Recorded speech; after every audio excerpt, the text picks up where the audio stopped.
Okay, math fans, here we go with 6.2. This is using common factors in something that's called grouping. So here what you're going to find is you're going to have four terms. And can you see that in the screen? Oh, barely. It's okay. I'll move it up when we get there. Let's start.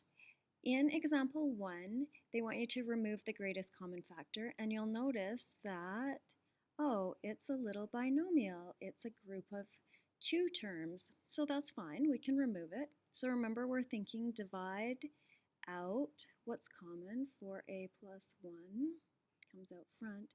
So if we're imagining dividing this by 4a plus 1 and this by 4a plus 1, then we get, that'll cancel, we're left with 9a, and these will cancel, and remember, something divided by itself is 1, and we've been lazy before and haven't put in the ones, but this one has to be there,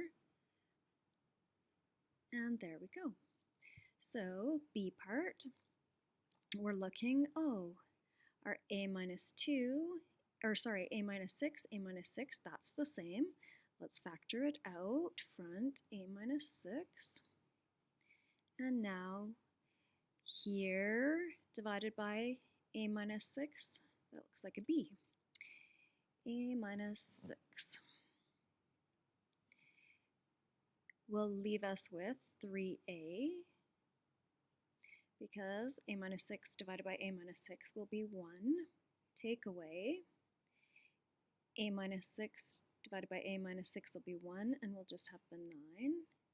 And now we notice that we have a common factor in this second term. We can divide this by 3. So we'll move that 3 out front. And we'll have our a minus 6 still out front.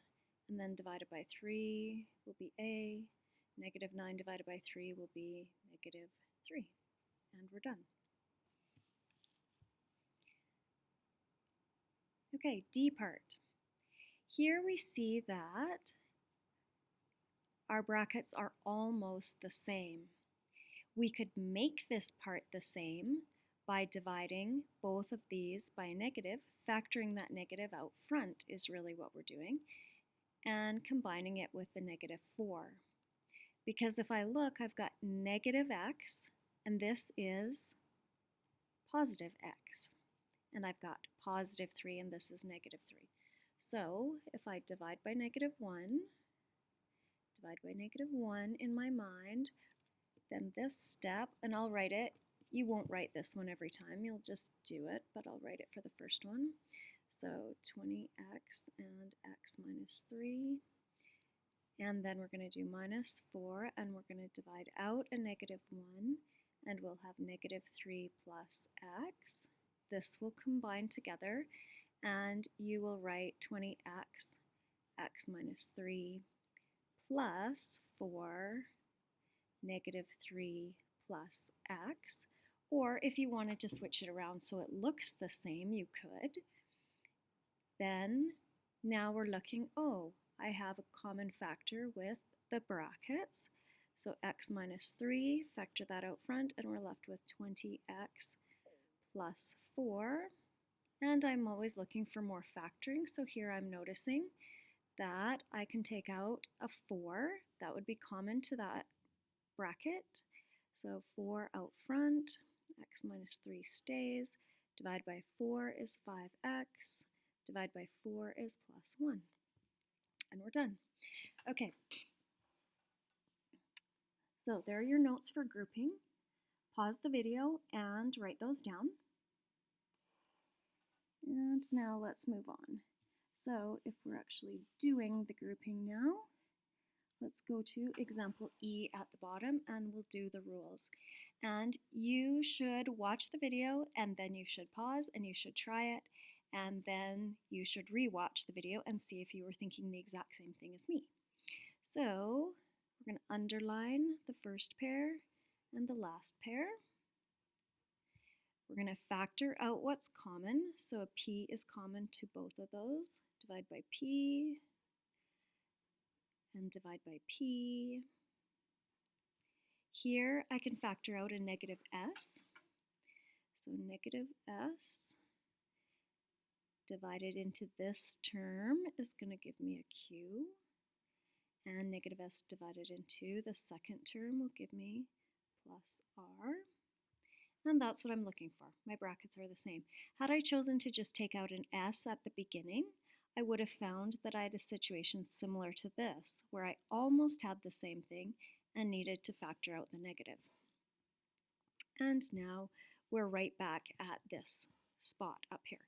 So factor out what's common, q plus r, and we're left with p minus s for our other factor. F.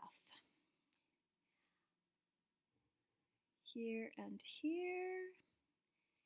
Then I'm going to factor out what's common. And I look, and I don't have anything common there.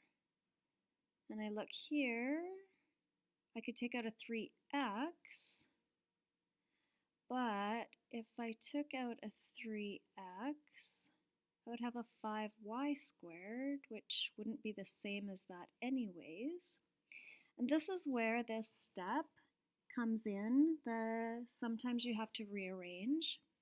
So I'm just going to put these 5 ones. So the 5x squared minus 15xy squared. I'm going to write those together. And then the 18 and the 6 together. Whoops. 18y squared minus 6x. And now let's try. So underline first pair, last pair. 5x squared. Whoops. Yep, I can note just a 5x. 5x. And then I've got an x minus 3y squared. Here I can take out a 3. And I'm going to have 6y squared minus 2x. I can take out more than that. I can take out a 6. And I knew I had done something not right because I was not getting brackets that were the same. So when that happens, you have to look and think, okay, I can take out something more or less or different, but somehow those brackets have to be the same, otherwise you can't factor it. So what if I take out a 6? Then I've got 3y squared minus 1x. So I don't need to write the 1. And I look and I realize, oh, it's almost the same. So I should have taken out a negative 6. That will give me negative here, positive here, and now the brackets are the same. So factor out the bracket, x minus 3y squared, and I'm left with 5x minus 6, and I look for further factoring, but there's nothing else I can do. The end. Okay, so in your book, 6.2, numbers 1, 4, 10 to 12. Hooray!